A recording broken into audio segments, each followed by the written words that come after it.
على أهل البدع والأهواء، أهل البدع العقائدية وأهل البدع السياسية.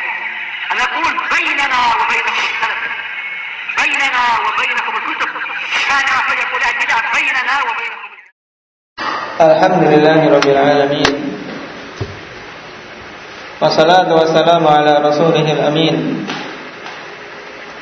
وعلى آله وأصحابه ومن تبعهم بإحسان إلى يوم الدين. أما بعد، من حفظ المتن barakallahu fikum. Pada pertemuan yang lalu kita telah membahas penjelasan tentang pokok yang pertama, yaitu man rabbuk, siapa Rabbuk, yang akan ditanyakan kelak di barzakh. Nah, termasuk fitnatul qabr. Apa yang dimaksud dengan man rabbuk di sini? Apakah yang ditanyakan hanya sekedar siapa penciptamu? Apa Mujahid?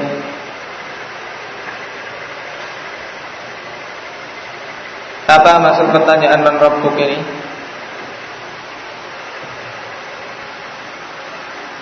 Maksudnya apa?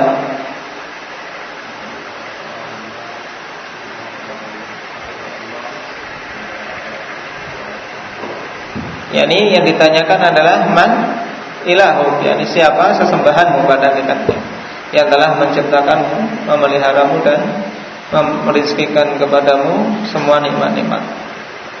Jadi Ar-Rabb yang dimaksud di sini anillah bukan sekedar yang ditanyakan pencipta, pemberi rezeki, tidak. Nah, karena kalau demikian tidak terbedakan antara orang kafir dan muslim. Kenapa? Karena ya orang-orang musyrikin jahiliyah mereka sudah mengakui kalau Allah itu pencipta mereka. Nah, dan makhluk secara umum mereka terfitrahkan untuk mengakui dan beriman terhadap rububiyah Allah Subhanahu wa taala. Tidaklah mengingkari tentang rububiyah kecuali dua golongan yang disebutkan kemarin. Siapa itu? Tidak mengingkari rububiyah Allah kecuali dua golongan. Siapa? Aba Arif? Disebutkan kemarin. Tidak mengingkari rububiyah Allah Subhanahu wa taala dan keberadaan Allah, bahwasanya Allah itu ada atau maujud, kecuali dua golongan. Siapa? Karena begitu jelasnya dalil-dalil tentang rububiyah Allah dan tentang wujud Allah. Kalau sampai ada yang mengingkari, maka tidak keluar dari dua golongan ini. Benar ya? Nah, yang kemarin disebutkan dalam kitab ini, biar kalian intinya sekarang pahami kitab ini. Siapa Arif? Orang gila atau orang yang menyombongkan dan menentang kebenaran?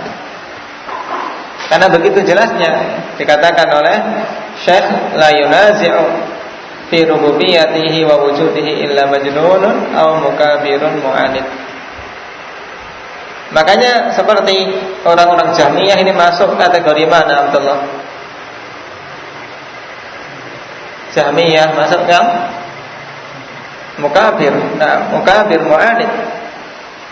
Nah, karena begitu jelasnya dalil, jadi tidak mengingkarinya kecuali pilihannya apa? Majnun, orang gila, atau mukabir. Bahkan Fir'aun pun pada hakikatnya mengakui kalau Allah itu ya pencipta, yakni di sana ada pencipta. Apa dalilnya? Kalau Fir'aun pun dalam dirinya ada pengakuan demikian, tapi dia menyombongkan diri untuk menerimanya. Man ya'ti bid-dalil?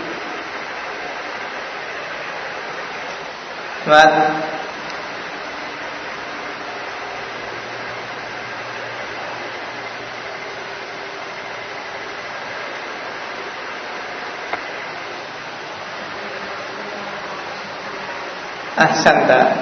Nah, wajahadu biha wastaiqanatha anfusuhum zulman wa 'uluwa.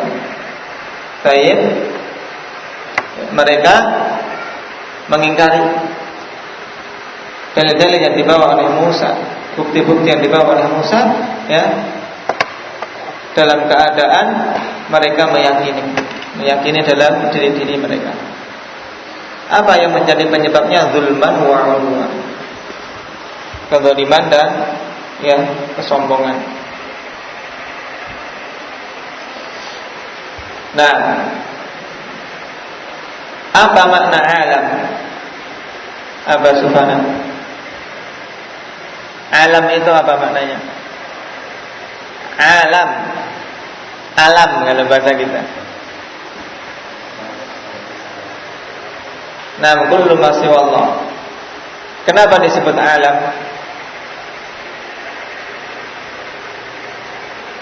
Kenapa alam ini disebut alam? Pokoknya alam, ya, yang diterangkan kemarin.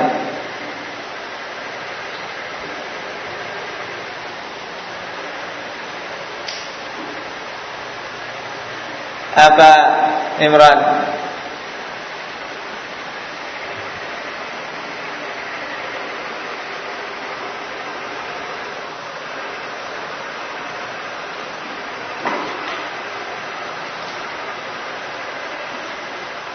Kitab ini akhwanillah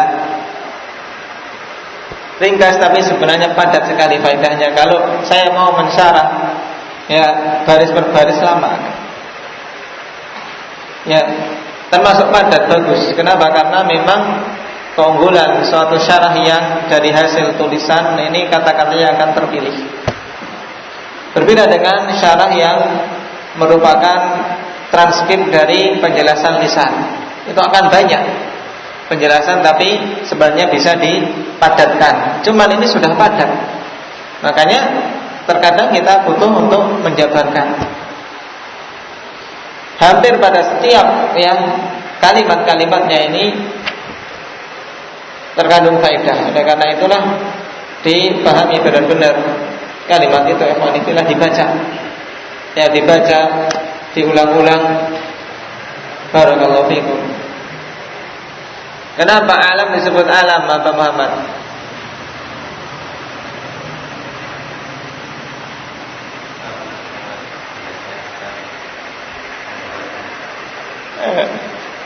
Kurang sedikit.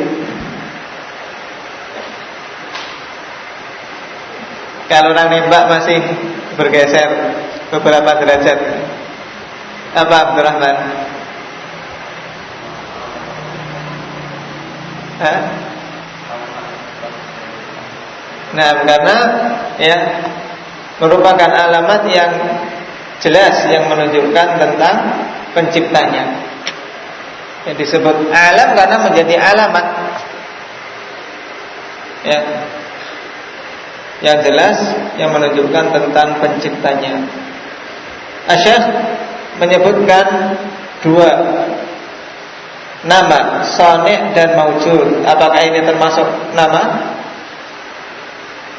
bagi Allah Subhanahu wa taala, Shani' dan Maujud? Zulkarnain. Bukan. Lalu kenapa disebutkan di sini sebagai bentuk apa? Mimbabil akhbar, pengkhabaran ya tentang Allah Subhanahu wa taala. Dan bab akhbar lebih luas daripada bab asma.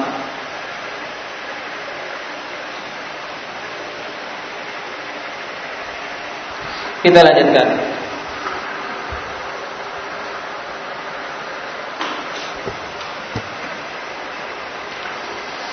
At-ta'abbud maknanya apa? Beribadah itu maknanya apa?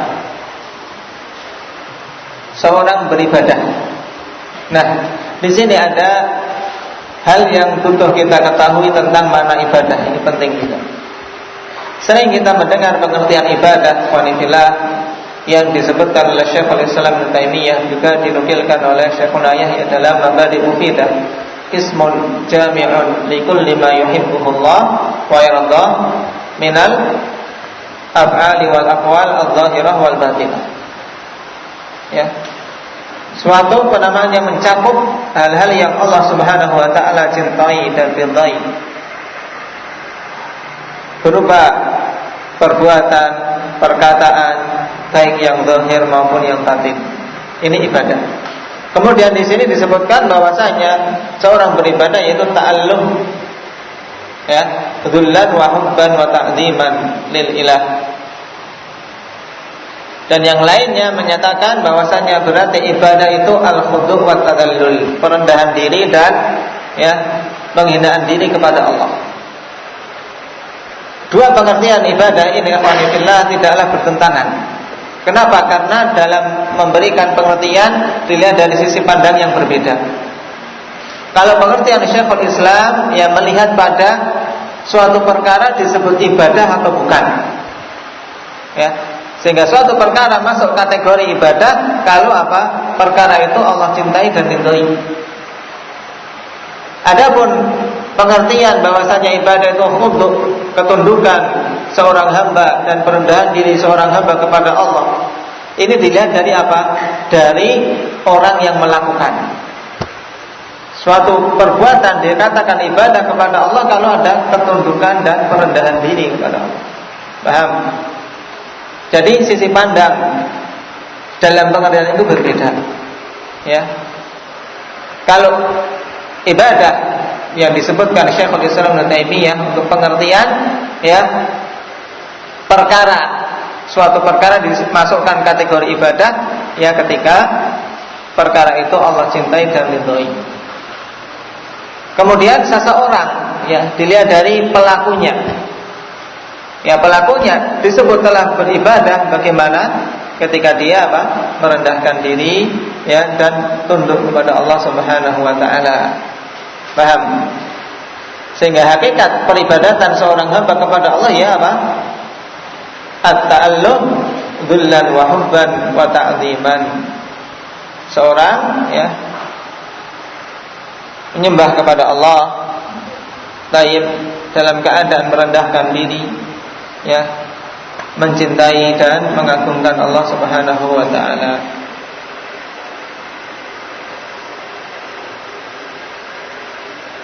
Qala rahimahullah, wa idza qila lak ma dinuk faqul dinul Islam wa huwa al-istislamu lillahi bit-tauhid wal inqiyadu lahu bit-tha'ah wal bara'atu minasyirki wa ahli. Kemudian pokok yang kedua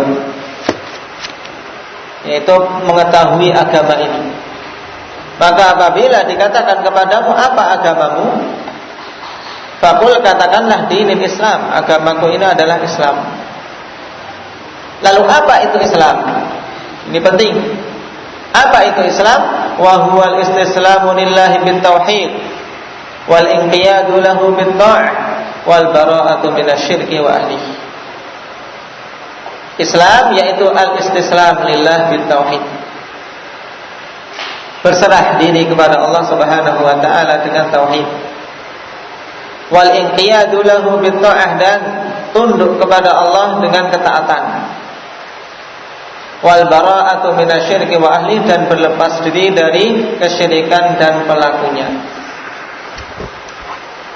Ini tiga hal utama yang harus tercakup ikhwanillah sehingga seseorang disebut muslim. Tanpa tiga hal ini berarti belum masuk ke dalam Islam secara sempurna. Qala syara'a al-mu'allif rahimahullah fi bayanil asli tsani min usuluddin. Pengarang mulai pada penjelasannya terhadap pokok yang kedua dari pokok-pokok agama ini. Fa idza qala laka qailun madinuk alladzi tadinullaha bihi wa tanalu bihi as-sa'adata minad dunya wal akhirah, maka apabila dikatakan apabila seorang berkata kepadamu madinuka alladzi tadinullaha bihi wa tanalu bihi as-sa'adata fid dunya wal akhirah, apa agamamu yang kau beribadah kepada Allah dengannya, dan engkau akan mendapatkan dengan sebab agama itu kebahagiaan di dunia dan di akhirat. Wala budda fi hadza min ma'rifatil adillati minal kitabi was sunnah. Dan mesti pada permasalahan ini seseorang mengetahui dalil-dalil dari Alkitab dan Sunnah liyakuna al-'abdu ala nurin wa burhan wa basiratin min din, agar seorang hamba itu berada di atas cahaya dan bukti serta ilmu berhubungan dengan agamanya. Jadi dia beragama itu bukan sekedar membebek, tapi betul-betul di atas cahaya dan ilmu. Fa innahu la ya'manu fi hayatihi min asy-syakki waz-zayghi wal inqilab. A'yadzan billahi min dzalik. Karena sesungguhnya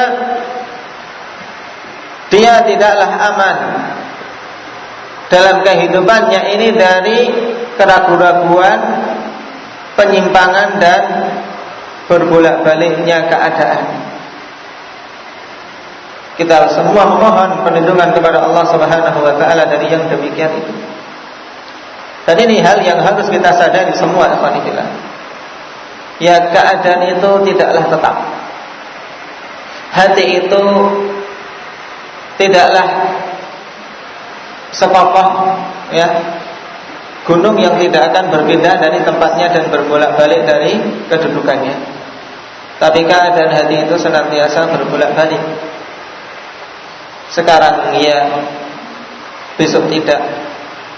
Sekarang berucap iya, nanti ternyata tidak. Maka penting seorang dalam kehidupan ini betul-betul menjaga hatinya agar tetap kokoh di atas agama Allah Subhanahu wa taala. Dan sungguh di antara sebab kekokohan ikhwan fillah yaitu as-sidq, kejujuran seseorang dengan dirinya sendiri dan dengan Allah Subhanahu wa taala. Karena kejujuran inilah yang akan menyelamatkan seseorang pada semua keadaan. Seorang jujur dalam mencari kebenaran, maka Allah Subhanahu wa taala akan memberikannya. Seorang jujur dalam usaha untuk istiqamah, maka Allah Subhanahu wa taala pun akan memberikannya. Karena Rasulullah SAW mengatakan, in tasduqillaha yasduqka. Apabila engkau betul-betul jujur, maka Allah Subhanahu wa taala pun akan membenarkan.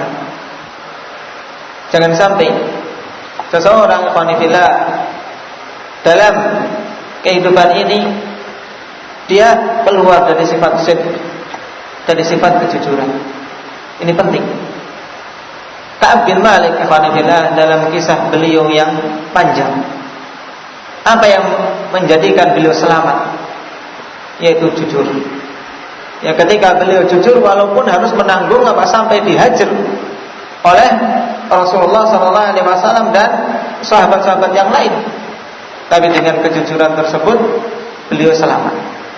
Sedangkan orang-orang munafik yang ketika di hadapan Rasulullah SAW ingin selamat dari celaan, mereka tidak ikut berperang.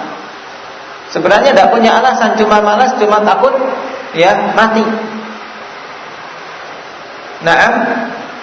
Mereka bisa bersilat lidah di hadapan Rasulullah SAW, mampu membuat alasan. Tapi Ka'ab bin Malik tidak. Seandainya aku mau membuat alasan, maka sungguh aku ini orang yang sangat pandai untuk bersilat lidah. Tapi tidak. Ini prinsip yang harus dipegang pada semua langkah-langkah yang kita tempuh, ikhwan fillah. Berhadapan dengan siapapun, orang besar, orang kecil, orang yang mulia ataupun yang berada di bawah kita, kalau seorang mensikapinya sama, yaitu jujur, karena Allah Subhanahu wa taala melihat, maka dia akan selamat. Mungkin akan mendapatkan celaan sebentar, tapi yang penting mendapatkan dari Allah Subhanahu wa taala perlindungan.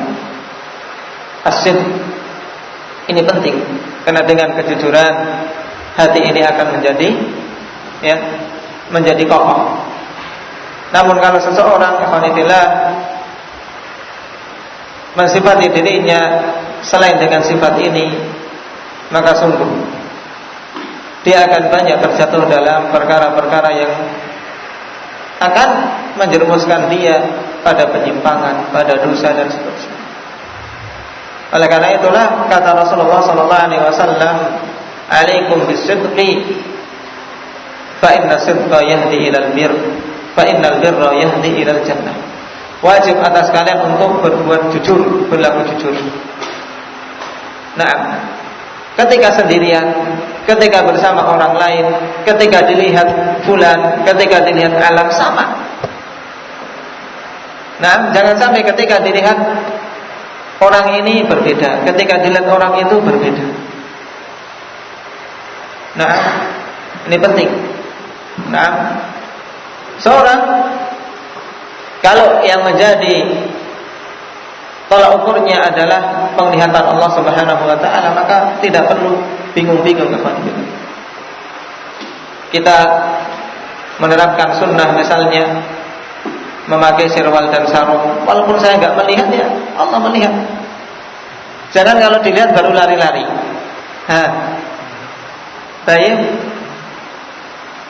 Seorang hendaknya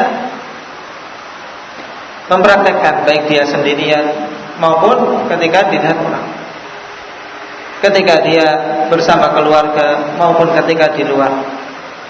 Seorang hendaknya jujur, karena kejujuran akan mengantarkan kepada albir, kebaikan, dan kebaikan akan mengantarkan ke surga Allah Subhanahu wa taala. Dan sebaliknya, wa iyyakum wal kadzib, dan berhati-hati kalian dari sifat dusta. Kenapa? Fa innahu yahdi ilal fujur, fa innal kadziba yahdi ilal fujur. Karena sungguhnya kedustaan itu akan mengantarkan kepada perbuatan kefajiran. Ini mesti. Seseorang ketika berbohong ikhwanillah pada suatu keadaan, mesti nantinya akan berbohong melahirkan perbuatan-perbuatan berikutnya, akan menjerumuskan pada kesalahan-kesalahan berikutnya. Ini mujarrab. Nah, oleh karena itulah Rasulullah peringatkan umat ini yang akhirnya berujung-ujungnya adalah neraka Allah. Ya, fa innal fujura yahdi ila nar. Karena sungguhnya ya perbuatan fajir, perbuatan kejian, dosa dan kemaksiatan akan mengantarkan ke neraka Allah Subhanahu wa taala. Maka kejujuran ikhwanillah betul-betul hendaknya jadi prinsip kita semua. Karena kita semua tidak akan merasa aman dalam hidup ini dari apa-apa yang disebutkan di sini, keraguan-raguan maupun penyimpangan dan bolak-baliknya hati. Di antara sebab utama untuk bisa selamat dari hal itu ya jujur. Jujur dalam mencari kebenaran, jujur dalam thalabul ilm. Ya, seorang berangkat dari tempatnya, berpindah dari asalnya, hendaknya betul-betul jujur. Niatnya thalabul ilm. Nah, jangan sampai terpalingkan dari niatan yang lain. Ibnul Qayyim rahimahullah ta'ala mengatakan, man talaballaha bisidqin a'tahu Allahu mir'atan yubsiru bihi al-haqqa minal batil. Siapa saja yang mencari Allah Subhanahu wa ta'ala dengan jujur, ini kebenaran yang asalnya dari Allah, juga ilmu, dengan jujur, maka Allah Subhanahu wa ta'ala akan berikan ya cermin sehingga dia bisa melihat yang hak dari yang batil. Makanya kalau kita melihat dalam berbagai macam fitnah ikhwanillah yang ada, baik fitnah yang berhubungan dengan dakwah salafiyah maupun yang lainnya, maka tidaklah selamat kecuali mereka-mereka yang jujur. Nah, jujur dalam mencari al-haq. Barakallahu fikum. Ini penting. Qala wa kadzalika ba'da mamatihi 'inda su'alil malakaini munkar wa nakir.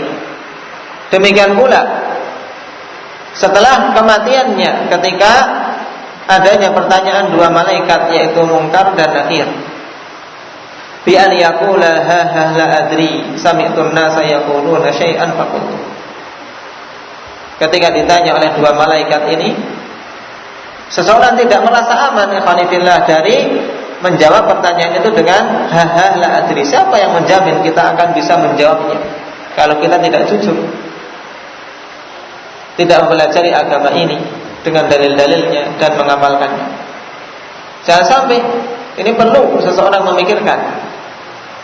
Dan pertanyaan di sana ikhwanifillah bukan kemudian bisa kita bayangkan sekarang kita mungkin ini misalnya mungkin al-usulul thalathah tapi di lisan, tidak bermanfaat. Ya, kalau dia cuma sekedar ikut-ikutan, tidak jujur, maka jawabannya ya ha la adri. Aku tidak tahu, aku mendengar manusia mengatakan sesuatu maka aku pun mengikutinya. Qala ma dzakarahu al-mu'allif 'an asy-syaikh wa ahfadihi rahimahumullah fi hadhihi an-nubdhah al-'azimah al-mufidah ma'al 'amali dhahiran wa batinan bima dallat 'alaihi kafilun bi idznillah ta'ala bi ma'rifati usuliddin wa tsabati 'alaihi hatta al-mamat. Dan apa yang disebutkan oleh muallif dari Syekh, yakni dari Syekh Muhammad bin Abdul Wahhab rahimahullah, wa ahfadihi rahimahumullah, dan cucu-cucu beliau, dalam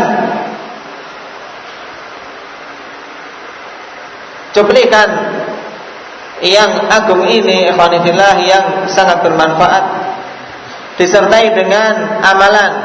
Ini penting, ma'al amal. Jadi bukan sekedar pengetahuan toh, tapi ma'al amal zahiran wa batina, bersamaan dengan amalan secara zahir maupun batin. Bima dallat alaihi, beramal dengan apa-apa yang ditunjukkan oleh risalah yang akan kita pelajari. Kafilun bi idznillah ta'ala bi ma'rifati usuliddin wa tsabati alaihi hatta al-mamat. Cukup ya, dengan izin Allah Subhanahu wa taala untuk mengetahui pokok-pokok agama dan untuk bisa kokoh di atasnya sampai mati. Syaratnya apa? Memahami dan mengamalkannya secara zahir maupun batin. Bukan menunjukkan amalan zahir tapi batinnya tidak, tapi beramal zahir dan batin. Masalah tauhid ikhwanifillah, betul-betul hendaknya seorang menanamkannya pada diri-diri dan keluarga serta anak-anak. Fajazahumullahu 'anna wa 'anil muslimina. Baik, fajazahumullahu 'anna wa 'anil islami wal muslimina khaira wa nafa'ana wal muslimina bi 'ulumihim. Maka semoga Allah Subhanahu wa taala memberikan balasan kepada mereka taib dari kami dan dari Islam serta kaum muslimin dengan balasan kebaikan. Ini sebagai bentuk syukur dari kita, demikian pula dari Islam dan muslimin. Dan semoga Allah Subhanahu wa taala memberikan kemanfaatan kepada kita serta kaum muslimin dengan ilmu-ilmu mereka. Daripada dua paragraf ini ikhwanifillah, sebelum dijelaskan tentang makna dari poin yang kedua atau pokok yang kedua ini, ditekankan bahwasanya betul-betul dibutuhkan untuk mengetahui agama ini dengan benar ya, harus mengetahui dalil-dalilnya, berilmu tentangnya, kemudian beramal secara zahir maupun batin. Nah, kemudian beliau mulai masuk dalam jawaban. Ketika ditanya tadi, apa agamamu yang engkau beribadah kepada Allah dengannya, sehingga engkau bisa mendapatkan kebahagiaan di dunia maupun di akhirat? Maka jawabannya faqul dinil Islam, agamaku adalah Islam. Ai jawibhu biqaulika dini huwal Islam. Maksudnya, jawablah pertanyaan tersebut dengan perkataanmu bahwasanya agamaku adalah Islam. Harus seorang muslim bangga dengan keislamannya, menjawab dengan tegas, aku muslim. Alladzi la yaqbalu Allahu min ahadin dinan ghairah, yaitu agama yang Allah Subhanahu wa taala tidak akan menerima dari seorang pun agama selainnya. Wa huwa dinu jami'il anbiya'i wal mursalin alaihim wa ala nabiyyina shalatu wassalam. Dan Islam adalah agama semua para nabi dan para rasul. Semoga atas mereka dan atas nabi kita Muhammad sallallahu alaihi wasallam salawat serta salam. Fad-dinu wahid wa huwa al-Islam, amma syara'i' faqad takhtalif. Maka agama semua para nabi dan rasul itu satu, yaitu Islam. Adapun syariat-syariat secara terperinci maka itu berbeda-beda. Sehingga ikhwanillah, para ulama rahimahumullah taala ketika memberikan penjelasan tentang Islam, mereka membagi dua. Islam yang bermakna ammah dan Islam yang bermakna khassah. Islam yang bermakna am, yang umum, yaitu agama yang dibawa oleh semua nabi dan rasul. Naam, yaitu tauhid. Adapun Islam yang bermakna khusus, ya, yaitu Islam yang dibawa oleh Rasulullah SAW, yang setelah diutusnya beliau tidak diterima kecuali risalah serta syariat yang beliau bawa. Nah, jadi pada semua kurun di mana Allah Subhanahu wa taala mengutus para nabi dan rasulnya, tidak ada agama yang diterima oleh Allah kecuali Islam. Nah, adapun perincian syariat masing-masing ini berbeda-beda.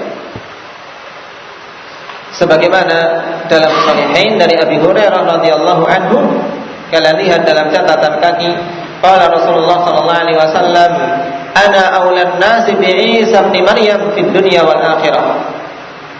Aku adalah orang yang paling berhak, naam, dengan Isa ibnu Maryam baik di dunia maupun di akhirat. Kenapa? Karena beliaulah yang berada di atas tauhid.